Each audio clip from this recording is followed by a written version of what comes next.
3, 2, 1. ស្ដីណាព្យាបាលសិស្សទាំងអស់នៃសាលាសិទ្ធិវ័យនៅខាងពេញហ៊ុតផ្លូវជាលេខ1ខ្ញុំគឺជានាយកចៅសាលារៀនអន្តរជាតិសិទ្ធិវ័យនៅកម្ពុជាសូមថ្លែងអំណរគុណដល់ភាពជឿជាក់និងគាំទ្រចំពោះសាលាកន្លងមកនេះជាកម្លាំងដ៏កក់ក្ដៅមួយដែលធ្វើឲ្យពួកយើងមានគ្រឹះរឹងមាំទៅបណ្ដុះបណ្ដាលកុមាររួមគ្នាសាលាបានបង្កើតក្នុងរយៈពេល1ឆ្នាំកន្លងមកនេះទីបំផុតបានរំពឹងមកដល់ការប្រជុំអាណាព្យាបាលប្រចាំឆ្នាំលើកទី2នៅថ្ងៃសុក្រទី19ខែធ្នូនៅខាងពេញហ៊ុតផ្លូវជាលេខ1សូមគោរពអញ្ជើញលោកស្រីមកចូលរួមយើងនឹងរងចាំវត្តមានរបស់លោកអ្នកទាំងអស់គ្នាយើងនឹងបរិយាយឲ្យលំអិតនៃការលូតលាស់របស់ក្មេងៗរីករាយនឹងការអភិវឌ្ឍថ្មីៗក្នុងការបង្រៀន3ភាសារួមនឹងលទ្ធផលសិល្បៈរបស់ក្មេងៗ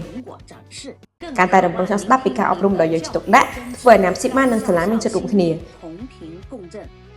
ជួបគ្នានៅថ្ងៃទី19សង្ឃឹមលោកស្រីអញ្ជើញមកចូលរួមមិនជួបមិនបែក Love you 3ភាសាធ្វើឲ្យយើងបង្កើនសមត្ថភាពផ្នែកសិល្បៈរីករាស់មានផ្លែផ្កាការបង្ហាញក្នុងថ្នាក់នឹងដិតជាប់ក្នុងចិត្តមិនលាក់នៅភាពរីកចម្រើនរបស់ក្មេងៗគ្រូនិងសិស្សមានក្តីសង្ឃឹមរួមគ្នាធ្វើឲ្យសិស្សមានភាពលេចធ្លោនិងចែករំលែកការបង្រៀនដោយឆ្លាតវៃចាប់ដៃគ្នាកាន់តែមានភាពរឹងមាំអ្នកម៉ាក់លោកប៉ាកុំភ្លេចអញ្ជើញមកចូលរួមទាំងអស់គ្នា